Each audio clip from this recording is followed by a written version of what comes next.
My fiancée said she deserved half of my business, despite never working a day in her life. She laughed. That's just how marriage works, babe, so I played along. This morning, she showed up to our divorce hearing expecting a payday. Then the judge read the prenup. Now she's screaming that I tricked her.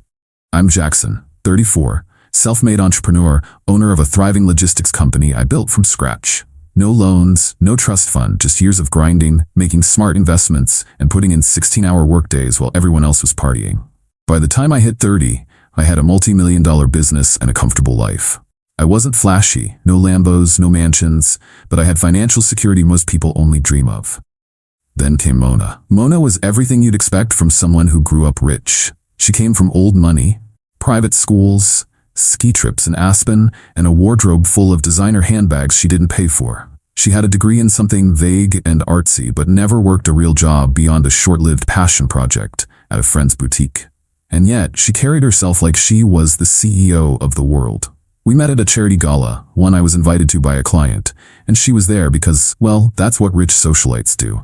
I won't lie, Mona was stunning. The kind of woman who turned heads when she walked into a room. She was charming, sophisticated, and had this effortless confidence that made you feel like she actually saw you. At first, I thought I'd hit the jackpot. She wasn't just some party girl. She had ambition. She talked about wanting to start a business, to do something meaningful. She said she admired my work ethic, that she loved how driven I was. It felt good, like she respected what I built. For the first year, things were great. She was thoughtful, always planning little romantic surprises, hyping me up when business got tough, telling me how she admired my success. We traveled, we laughed, we talked about the future. She made me believe we were a team. And then, the little things started. It was subtle at first. She started making offhand comments like, "Once we're married, we should get a vacation house. You can afford it, right?" She'd casually joke, "I don't know why you stress about work so much. Just hire more people. You're rich." She stopped talking about starting a business and instead started mentioning how she could help with mine, despite having zero experience. At the time, I brushed it off. I figured she was just adjusting to the idea of being with someone who worked for their money instead of being handed it. But I should have paid more attention. The first real red flag came when we got engaged. We were celebrating with champagne and she giggled, clinking her glass against mine. "Can you believe it? We'll be partners in everything now, including your business." I laughed, thinking she was joking. She wasn't. I remember saying, "Well, not exactly. My company is mine. Marriage doesn't change that." She gave me this look, half amused, half exasperated, like I was a child who didn't understand how the world worked. "Babe, that's literally what marriage is. What's yours is mine, what's mine is yours." I told her, "That's not how businesses work, Mona." She waved me off, laughing. "Whatever, we'll figure it out." I should have pressed harder then. I should have seen the entitlement for what it was. But I was in love, and I still thought she was mostly joking. Then came the behavior shift. Suddenly Mona started acting like she already owned my success. She'd introduce me to people as, "My fiancé, Jackson, he owns a logistics company." Well, technically we do. She started spending money like crazy, assuming it didn't matter. Designer bags, spa weekends, ridiculous $300 brunches with her friends, money that she assumed was just an endless supply. One day, she outright asked, "Why isn't my name on any of the business documents?" That's when the alarms started blaring in my head. I told her flat out, "Because it's my business. You had nothing to do with building it." She pouted, crossing her arms. "Yeah, but once we're married, that changes. I deserve a say, Jackson." I asked her, "Why?" She blinked at me, confused, like I had just asked why the sky was blue. Then she laughed, "Because that's just how marriage works, babe." That sentence? That was the moment I knew. This wasn't a misunderstanding. Mona fully believed that simply marrying me entitled her to half of everything I built. I smiled at her, played it cool, and right then and there I decided if she wanted to play the entitled wife, I'd let her. But on my terms.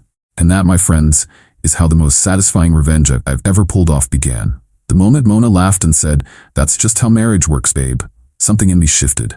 I didn't react. I didn't argue. I just let it slide. Because at that moment, I realized something. Mona wasn't joking. She fully believed that by simply marrying me, she was entitled to half of everything I built from scratch. And if that's what she thought, I'd let her believe it. Because when someone thinks they've already won, they get lazy. They get sloppy. And Mona was about to get very, very sloppy. A few weeks after our engagement, the real pressure started. Mona started casually, then not so casually, bringing up how we should start combining things. Why don't we just get a joint bank account? It'll make things so much easier. You should add me as a co-owner on the business account. What if something happens to you? It's weird that our house is only in your name. We're getting married, Jackson. It should be ours. At first, she framed it all as convenience. Just normal, everyday couple stuff. But there was something off about the way she kept pushing. Because the thing is, Mona never showed any interest in finances before. She never asked about my accounts. She never cared about my business structure. She didn't even know the difference between revenue and profit. But suddenly, she wanted to know everything. And the more she pushed, the calmer I stayed, because I already had a plan. One day, completely out of the blue, Mona quit her hobby job. Now, to be clear, this wasn't a real job. It was something her parents had set up for her, a glorified creative consultant role at some boutique where she barely showed up. So when she quit, I was surprised. Wait, what? Why? I asked, trying to sound neutral. She just smiled. I don't need to work, babe. We're getting married. That was it. No discussion. No concern. Just a casual expectation that I would be footing the bill for everything from now on. She started spending money like she had an unlimited credit line, except it wasn't her money. $2,500 on a girls' weekend in Miami. A new engagement ring upgrade because she decided the one I proposed with wasn't big enough for someone with her lifestyle. Luxury spa days where she and her friends would get facials, massages, and whatever the hell a gold-infused body wrap is. And every time I even hesitated to approve of her spending, she'd pout and say something like, "Well, it's not like this is just your money anymore. We're getting married, Jackson. It's ours." Again, I didn't argue, because the deeper she sunk into this delusion, the better my plan was working. It wasn't just me noticing the shift. One night, I was out grabbing drinks with my friend Evan, one of my oldest friends, the kind of guy who's seen me at my lowest. We were just catching up when he suddenly leaned in, lowering his voice. "Man, I gotta ask, are you sure about Mona?" I raised an eyebrow. "What do you mean?" Evan hesitated. Then he pulled out his phone, scrolling until he found something and handed it to me. It was a screenshot, a message from Mona to his girlfriend, Sophie. "Girl, I don't know how you do it. I could never be with a man who makes less than me. Lucky for me, Jackson is loaded, so I'll never have to worry about that. LOL." I stared at the message. I knew Mona had an entitled mindset, but seeing it spelled out so blatantly, that hit different. I exhaled. "How long ago was this?" "A couple months ago," Evan said. "Sophie didn't want to stir shit, but she thought you should know. And honestly, I've been noticing things too. The way she talks about your business, man, it's weird. Like she already thinks it's hers." I nodded, keeping my expression unreadable. Because this was exactly the confirmation I needed. I looked up at Evan and said, "Yeah, I'm sure about her." I could see the worry flash across his face. But what he didn't know, what no one knew, was that I wasn't just sure about Mona. I was sure about what I was about to do to her. After that, I started setting things in motion. I met with my lawyer and drafted a prenup so airtight it would survive a nuclear apocalypse. I quietly moved assets around, legally of course, making sure my inheritance and personal savings were separate and untouchable. I kept playing dumb, letting Mona think she was in complete control. And then, when the moment was right, I brought up the prenup. Now this was the part I was worried about. Some women fight tooth and nail over prenups. But Mona? She didn't even read it. She just waved it off, laughing. "Oh my God, babe, you think I care about a piece of paper? Whatever, just tell me where to sign." And just like that, she signed away every single thing she thought she was about to take from me. Mona's confidence was something to behold. After she signed the prenup without a second glance, I expected her to bring it up again, to question some of the clauses, or at least pretend to care about what she had just agreed to. But she never did. Instead, she kept spending like a woman who had already won the lottery. She never asked what was in the prenup, never requested a copy, never even mentioned it again. It was as if, in her mind, the mere act of marriage overruled whatever meaningless document she had signed. And I let her believe that. Because people who think they've already won, they don't pay attention. The last straw, the moment that erased any lingering guilt I had, came about a month before the wedding. I overheard Mona on the phone with a friend, talking in that smug, careless tone she used when she thought she was untouchable. Honestly, it's kind of hilarious. Jackson thinks he's being all smart with this prenup. It's not even a big deal. He wanted a prenup? Fine, I signed it. Doesn't even matter. Once we're married, it's all ours. My jaw tightened. Her friend must have asked something because Mona chuckled and continued. What? You think I actually read it? Babe, it's a prenup, not a contract that actually means anything. Jackson's business, his investments, all of it. Marriage overrules that. I just have to stick it out for a little while. I could hear the grin in her voice when she added, "That's just how marriage works." I felt a cold, almost clinical sense of satisfaction settle over me. I should have been furious. Instead, I was calm. Because Mona had just confirmed, beyond any doubt, that she had absolutely no idea what she had signed. She truly believed that once the wedding happened, the prenup became meaningless, that all she had to do was wait out the marriage long enough to guarantee herself a massive payday. And that meant she had just sealed her own fate. I stepped into the living room, making my presence known. Mona looked up, momentarily startled but recovered quickly. "Hey babe, didn't hear you come in." I leaned against the doorway, crossing my arms. "Who were you talking to?" "Oh, just a friend from college," she said smoothly, flipping her hair over her shoulder. "We were catching up," I nodded slowly. "You mentioned something about the prenup. Anything I should know?" For half a second I saw it. A flicker of panic. The tiniest hesitation. Then she smiled like I was an idiot. "Oh my God, Jackson, it's just girl talk. You know how it is." I tilted my head. "Do I?" She laughed, but this time it was forced. "You're not seriously worried about a stupid prenup, are you?" I shrugged, walking over to the couch and sitting down across from her. "Humor me." Mona let out an exaggerated sigh, rolling her eyes like I was exhausting her. "Jackson, we're about to get married. This legal mumbo-jumbo doesn't even matter." I kept my face unreadable. "So you never actually read it, did you?" That made her pause. I watched her brain work through it, trying to decide whether to admit it or double down. "Of course I did," she finally said, waving her hand. "I just didn't care because, it's not enforceable anyway." I raised an eyebrow. "Not enforceable," she scoffed. "Yeah, I mean, worst case scenario, I can challenge it. Courts throw out prenups all the time." I leaned forward slightly. "On what grounds?" She hesitated. I could see the moment she realized she didn't actually know. Her face hardened. "Look, Jackson, this is getting ridiculous. Why are we even talking about this? Are you seriously going to act like we're not about to be husband and wife? What's yours is mine." I smiled. And in that moment, I think something deep in her gut told her she had just made a mistake. But she had no idea how big of a mistake it really was. That night, after Mona went to bed, I sat in my office, reviewing everything one last time. I had already known she hadn't read the prenup. But now, I knew why. Mona had lived her entire life in a world without consequences. A world where problems were smoothed over with money, where her parents had always bailed her out, where contracts were just formalities, where she never had to fight for anything because she had never needed to. She had never lost.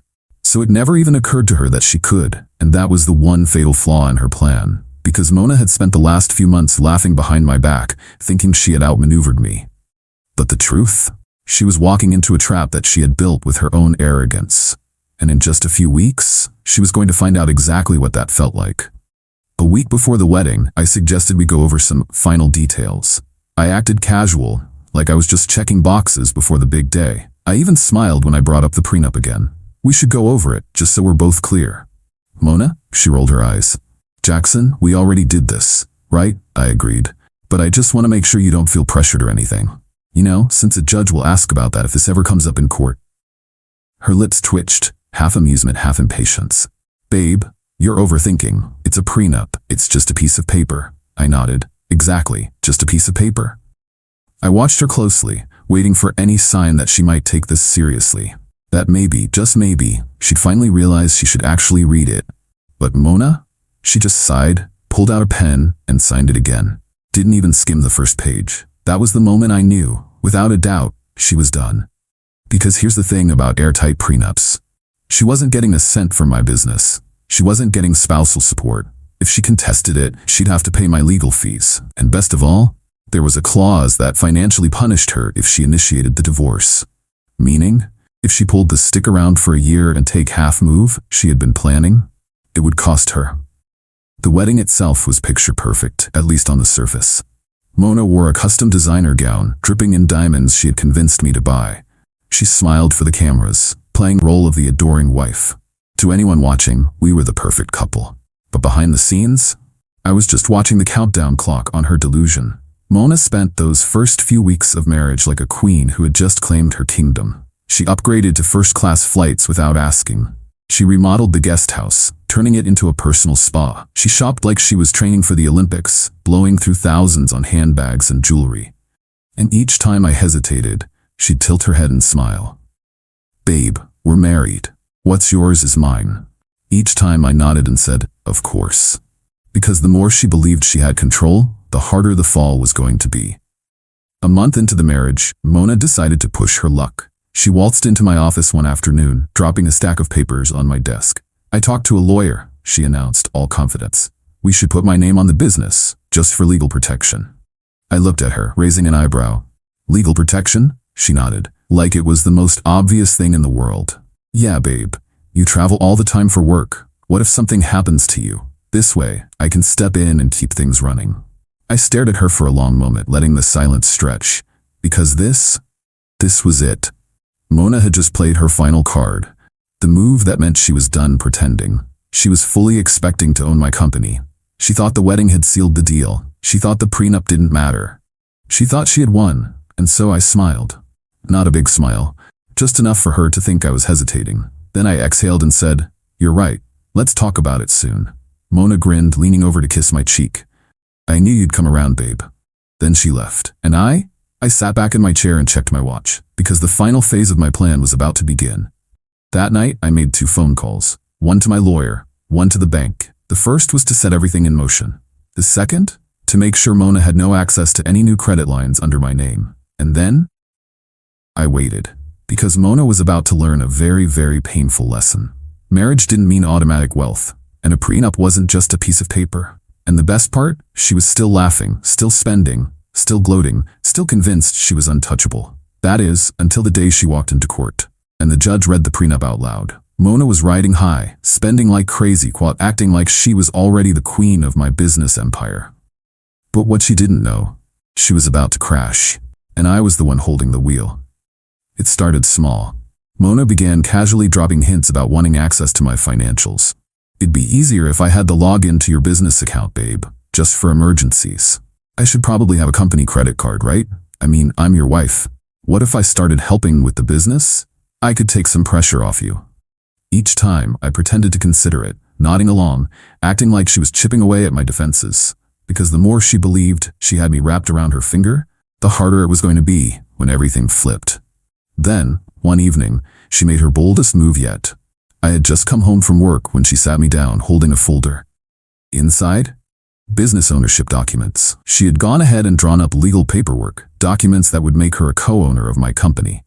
"I already spoke to a lawyer," she said smoothly, flashing that self-satisfied smirk I was starting to hate. "It's just a formality. Once we sign, it'll protect both of us." I picked up the papers, flipping through them like I was actually considering it. Then I looked at her and asked, "You already talked to a lawyer?" She nodded, sipping her wine like she had already won. And in that moment, I knew. She wasn't just waiting to take my money, she was already planning her exit. That night, while Mona was upstairs taking one of her endless bubble baths, I did what I should have done weeks ago. I went through her laptop. Now, before anyone jumps in, I didn't hack anything. Mona wasn't exactly a cybersecurity genius. Her password? Her own damn birthday. And there it was. Emails. Dozens of them. With a divorce lawyer. She had started consulting him 3 weeks before our wedding. The subject lines alone told me everything. Timeline for securing assets after marriage. How long do I have to stay before filing? Can a prenup be thrown out in court? And the one that made my blood run cold? What happens if my husband doesn't see it coming? I stared at the screen, gripping the desk so hard my knuckles turned white. Mona wasn't waiting years to divorce me. She was going to blindside me as soon as she thought she could get the biggest payout, and she thought I was too stupid to notice. I closed the laptop, took a deep breath, and smiled to myself. Because now, it was time to drop the hammer. The next morning, I did 2 things. I went to my lawyer. I handed over everything. The emails, the financial records, even her own words about the prenup being just a piece of paper. My lawyer grinned.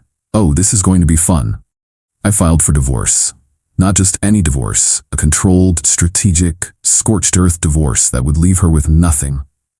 And the best part? I didn't tell her. Because Mona thought she was going to be the one to walk into court and take everything from me. She thought she was going to win. But she was about to learn. The game was over before she even knew she was playing. A lot of people might wonder why I went through with the wedding. And honestly, I've asked myself the same question. Looking back now, I can see everything clearly. Every red flag, every manipulative move, every little sign that should have told me exactly who Mona really was. But back then, I was in love. Or at least, I thought I was. Mona had always been two different people. The woman she showed me in the beginning, the woman I fell for, was warm, affectionate, and supportive. She made me feel like I had finally found someone who understood me, someone who genuinely cared. She wasn't just my fiancée, she was my best friend. Or at least, that's what I believed. Yes, I saw glimpses of entitlement. Yes, there were moments where she acted like my money was already hers. But I convinced myself that marriage would change her. I told myself she was just used to a privileged lifestyle, that she didn't understand the value of hard work, but she would, in time. I thought once we were truly committed, she would realize that marriage wasn't about taking, it was about building a life together. But that was the lie I told myself. Because the truth? She was never going to change. And once I saw her for who she really was, everything became clear. The morning of the divorce hearing, Mona strutted in like she had already won. She was wearing designer everything, looking like she had already spent the money she thought she was about to get. Her lawyer was smirking, probably expecting me to settle out of court to make things easy. She didn't even look at me, because in her mind I was already nothing to her. I just sat back, calm, watching the clock. Because Mona was about to have the worst day of her life. The judge took his seat, looked over the documents, and then, with zero emotion, started reading the prenup out loud. No business ownership, no access to assets acquired before marriage. No spousal support, and if she contested it, she paid my legal fees. I watched Mona's face shift. First came confusion, then panic. She turned to her lawyer expecting him to fix this, but he was just flipping through the paperwork, his smirk slowly disappearing. That's when Mona whispered, too loud for the quiet courtroom. "Wait, what?" The judge glanced up, unimpressed. "You signed this willingly, Miss Carter." Mona's head whipped toward me, her mouth slightly open. "Jackson?" Her voice was suddenly shaky. You said this was just a formality." I just smiled. "That's just how marriage works, babe." Mona stood up so fast her chair scraped against the floor. "This isn't fair. He tricked me." The judge sighed. "Miss Carter, please sit down." But she wasn't done. She started arguing with her lawyer. She tried claiming she was pressured into signing. She demanded the judge throw it out. None of it worked. The judge finally shut her down with one sentence. "Miss Carter, this is a legally binding contract. Your failure to read it is not the court's concern." Boom. That was the moment she knew. She wasn't just walking away empty-handed. She was walking away humiliated. Just when she thought it couldn't get worse, my lawyer handed over one last document. A breakdown of every lavish purchase she had made under my name in the past few months. Expenses she now owed me back. Her total debt? Nearly $85,000. And because of the contest clause in the prenup, if she tried to fight it, she'd be paying my legal fees too. Mona lost it. She started yelling, demanding the judge reverse everything. She accused me of tricking her into marriage. She even turned to me, desperation in her voice. "Jackson, please, let's talk about this." But me? I just stood up, buttoned my suit, and walked out, leaving her screaming behind me. She had spent months laughing behind my back, thinking she was setting me up. But in the end, she had played herself. I didn't answer any of Mona's calls after that day in court. I knew she'd try to spin this in her favor, try to manipulate me into working something out, but I had no reason to listen. She had made her bed, and now she was about to lie in it, alone. It took less than 24 hours for Mona to realize just how bad things were. At first, she tried acting calm. She sent a sweet, apologetic text, as if we had just had a minor disagreement. "Jackson, I think we should talk. I overreacted, and I know you didn't mean to hurt me. We don't have to let things end like this. Let's be adults and figure this out." I didn't respond. 5 hours later, a second text came in, angrier. "Ignoring me isn't going to change anything. You should be grateful I wanted to build a life with you. You're not as special as you think you are, Jackson." Still, I said nothing. That's when she started calling my friends. Evan sent me a screenshot from Mona where she pretended to be heartbroken, telling him I had blindsided her and that she just wanted closure. "She's trying to play the victim," Evan wrote. "I told her to go for self." Good man. A week later, Mona's real nightmare began. She had spent the last 5 years living off her parents' money, and more recently mine. She had never once worried about bills, credit scores, or debt. And now, she was drowning. Her first move? Running back to mommy and daddy. Except this time, they weren't buying it. Her parents were humiliated. The divorce was public knowledge, and their social circle had already started gossiping. Her dad, who once adored me, called me personally to apologize for her behavior, and her mom didn't even pick up the phone when Mona called. I later heard through mutual connections that Mona had been cut off completely. She had burned through her inheritance, assuming she'd never need to be responsible with money. And now, she was on her own for the first time in her life. If there was one thing Mona valued more than money, it was status. And once word spread about how badly she played herself, her friends turned on her instantly. I saw it happen in real time. One day her social media was filled with lavish brunches, shopping trips, and weekend getaways. The next, radio silence. The same girls who used to hype her up, who called her a queen and cheered on her glow up, were nowhere to be found. Because the thing about fake people, they stick around when you're winning. But the second you start losing, they scatter like rats on a sinking ship. The humiliation. The final blow came when Mona was forced to downgrade her lifestyle. She moved out of her luxury apartment, the one she had picked, assuming I'd be paying for it, and ended up in a small, basic rental in a much less glamorous part of town. She had to sell her designer bags just to cover her debts. She even tried getting a job, except, surprise, she had no actual skills. I heard through the grapevine that she applied for some low-level marketing gig and didn't even make it past the first interview. The best part? She had to delete her Instagram. Because every time she posted something, people would flood her comments, asking her, "Didn't you try to scam your ex-husband? How's that prenup treating you, babe? Not so rich now, huh?" And just like that, the Mona Carter persona, the elite, glamorous, untouchable woman she had pretended to be, was dead. While Mona was scrambling to fix her wrecked life, I was doing better than ever. I had peace, I had money, I had zero stress, and the best part? I had the perfect story to tell every guy I met. You want to know why you always get a prenup? Let me tell you about my ex-wife Mona. And trust me, every single one of them took notes. I knew Mona would try one last move before she fully accepted her new reality. And sure enough, one evening, months after the divorce, she called me. At first I wasn't going to pick up, but then I thought, why not? I wanted to hear it. I wanted to hear what rock bottom sounded like, so I answered. Her voice was different now. No arrogance, no smugness, just quiet desperation. "Jackson." I said nothing, let the silence stretch. Finally she spoke again, voice trembling. "Can we talk?" I leaned back, keeping my tone flat. "About what?" I made mistakes. I know that now, and I miss you. Can we meet?" There it was, her last card. She had lost everything else, so now she was trying to play on my past feelings, trying to see if the man she had once manipulated so easily was still there. I almost laughed. I kept my voice calm, controlled. "Mona, why would I ever go back to someone who saw me as a paycheck?" She sucked in a sharp breath. "It wasn't like that, Jackson. I loved you." I tilted my head. "Loved me?" Then I chuckled. "That's funny, because I remember you telling your friends I was just a stepping stone." Silence. She had nothing to say to that. Then finally a whisper. "I don't know what to do." That's when I delivered the final blow. "That's not my problem, Mona," and I hung up. Just like that. She had used me, discarded me, laughed at me behind my back, and now she was the one left behind. After that call, I never heard from her again. She faded into the background, just another broke, irrelevant socialite who played her cards wrong. No more luxury lifestyle, no more high-status friends, just a bitter, humiliated woman who realized, far too late, that she had destroyed her own future. As for me, life was better than ever. My business, thriving. My peace of mind, untouchable.